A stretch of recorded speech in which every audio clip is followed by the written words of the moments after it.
Hello,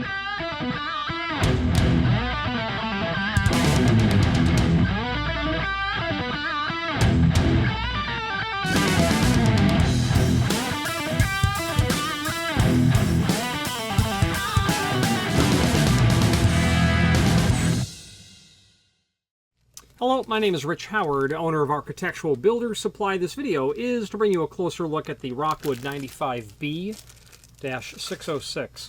So this is a flush pole, classic typical flush pole that's been around and made for decades. Very common that they're going to be of this size, or a size quite close to it. We'll have an architectural metal for the face, available in a variety of finishes, a black painted back wall, which is generally riveted on, such as the case with this. This is a piece of brass that's been cast with that painted black plate riveted on. It will include a couple of fasteners. This includes 3. It should only have 2. The fasteners are going to go up here and down here, regardless of how you install that. Holes. Let's take some dimensional properties and we'll talk about where you'll use it. Overall height, about 4 1/8 maybe.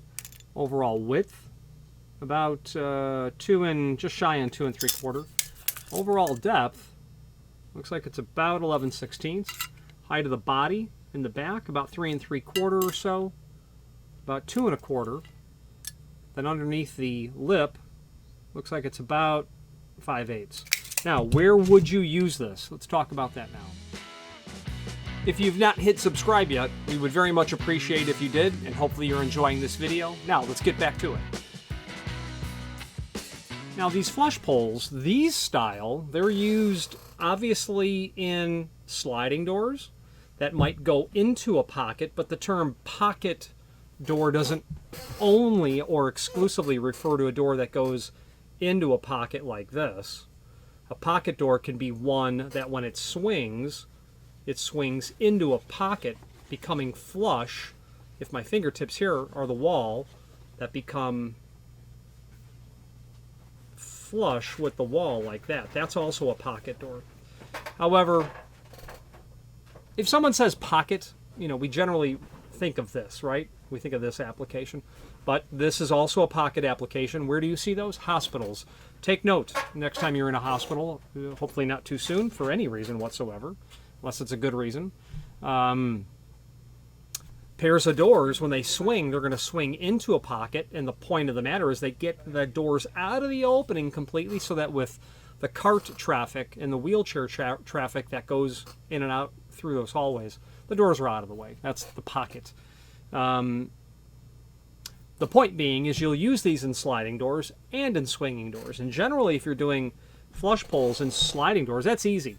And that's one reason why that lip is so thin, because the distance between the inside pocket and the face of the door is generally quite tiny, and you can't suffer anything very thick hanging off the edge of the door. So that's why that's really thin. So sliding doors. But those swinging doors, you'll often see these paired with other hardware that would be likely concealed. Hardware that is going to be center hung pivots, roller latches that incorporate an L-style stop. It might be Rockwood's 593, if I'm guessing. Rockwood has their 590 series. If you look at their 593, let's confirm that since I'm saying it.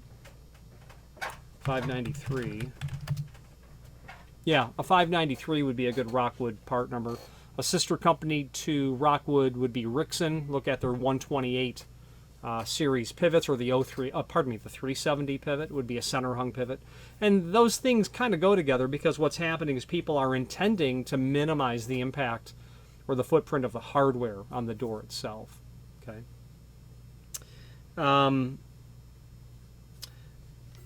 This has an area where you'll be able to get your fingers into. So if it's a swinging door, I would imagine you're going to want to have that in such an orientation that will be conducive to pulling that door open. If it's a sliding door, I would generally think you're going to want to have this cavity area pointed towards the inside, probably in both instances. That's how you'll end up doing that. Available in a variety of different sizes, obviously different finishes. from Rockwood, in terms of finishes, you can probably do this in every finish that they have available. Your brasses, your bronze, your chromes, powder-coated finishes, oil-rubbed, things of that nature. Antique nickel, satin polished, all kinds of stuff can be done. So let's switch to the screen view and let's talk about, let's look at the template. We'll look at the supporting documentation. We'll talk about installing this. This is going to be done most efficiently or economically with a router. Super easy prep to do. Have a template that you'll apply to the door, clamp it down, and just route, and you're done really quickly. Okay, let's switch to the screen view now. If you've not hit subscribe yet, we would very much appreciate if you did, and hopefully you're enjoying this video. Now, let's get back to it. Here is the item that we are looking at. Let's take a look at some images that we have first. There it is in its packaging. Outside of its packaging, with its screws, there's one more than necessary. You won't get 3. You'll get the 2 you need. 606 finish. That means 3 things. It means it's made of solid brass. It means that it's in a satin brass plated finish. And number 3, it has a lacquer on it, showing you just a cross section of it, showing you that it's cast brass. A side view, showing you a close-up of that countersinking for the hole of the screw, the backside, its rivets, and then your screws. Now, let's take a look at the product brochure just quickly. We're doing the 95. There will be other items here, other flush poles and other door poles. There's a 94. It's clearly larger. 94C. Difference between these two is this has concealed screws. One that will incorporate a hole for a cylinder. 94L, this is going to be a higher durability in terms of its mounting method. There will be lugs mounted to the back of this that will allow you to through-bolt it, basically. 94P, 2 screws there, surface mounted. Back-to-back sets. Not uncommon. I don't sell many of them a decade, that's to be sure. 95A, a little bit smaller than the 95B, that's to be sure. A circular pole, don't sell those often, but they are neat. A push-pull combination should you have a double-acting door. Then we get into the handicap-compliant version. BF97, BF97L. The L is going to have those through bolts again. The L for lugs. There you go. Okay, let's take a look now at the product brochure. I'm sorry. Let's take a look at the product template. Yeah, let's do that. So this is going to basically tell you what hole you need to achieve when it comes to mortising this. And as I've said lots in several prior videos, to be sure, mortising for this is going to be best achieved with a router, as I did just say. You don't have to use a router, but anything else is going to be substantially less clean type of prep.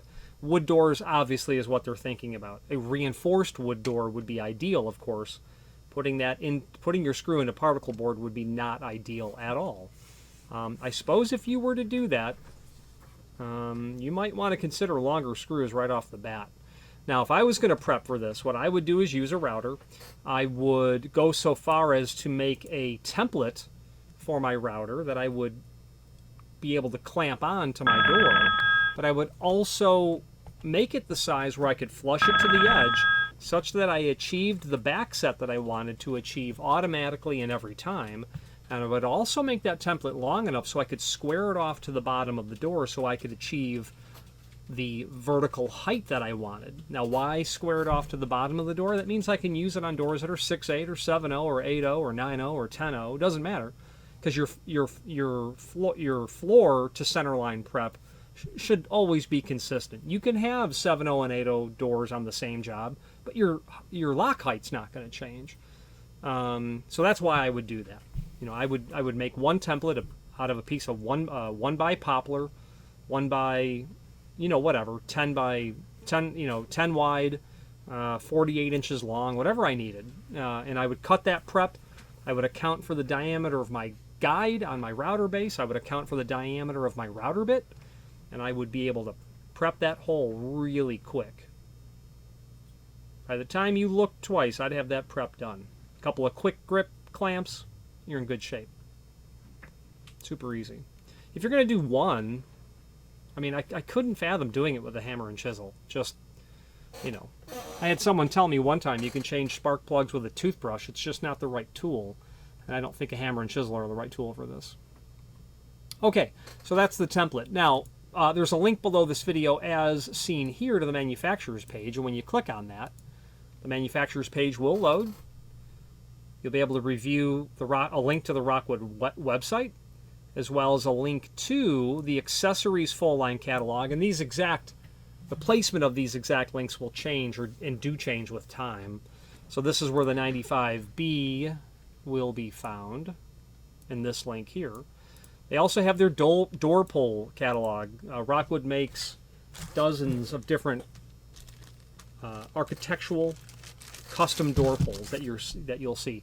They've become quite popular, quite common in the last 25 years. I remember when I first saw some pull handles like this, and it wasn't from Rockwood, and that was about 1997 or so, and I thought, who would order these? Well, it turns out they're everywhere now, and have been for a long, long time. They're beautiful pulls on sliding doors like we're talking about here, obviously swinging doors. So this catalog is the source. It's more of an idea book, actually, when it comes to door pulls. Okay. What else to consider on this page, I should say? Prior versions of the full line catalog. We have one from 1957 here. That's kind of neat. And other encyclopedic documents are here, like Master Template Index. Let's wrap up this video on camera. If you've not hit subscribe yet, we would very much appreciate if you did, and hopefully you're enjoying this video. Now, let's get back to it. Alright, this is the video on the 95B and a 606 finish. If you have any questions on this flush pull or any other Rockwood product, please feel free to reach out to us. The name Rockwood is quite synonymous with not only trim and auxiliary hardware, but they do one heck of a great job, a remarkable job at being prompt, reliable, predictable, dependable, repeatable. They're just phenomenal. They lead the industry, in my opinion. Also notable about Rockwood is that their general customer service folks, when I call their nav a technical question, I rarely have to get past that tech support person because they are so knowledgeable and trained on the product line. So to them for that, I say thank you. Any questions on this or any other Rockwood product, please feel free to reach out to us. Thank you very much. Thank you for watching, and if you've enjoyed this video, please click thumbs up. Please subscribe and maybe even send the video to someone that you know. Thank you.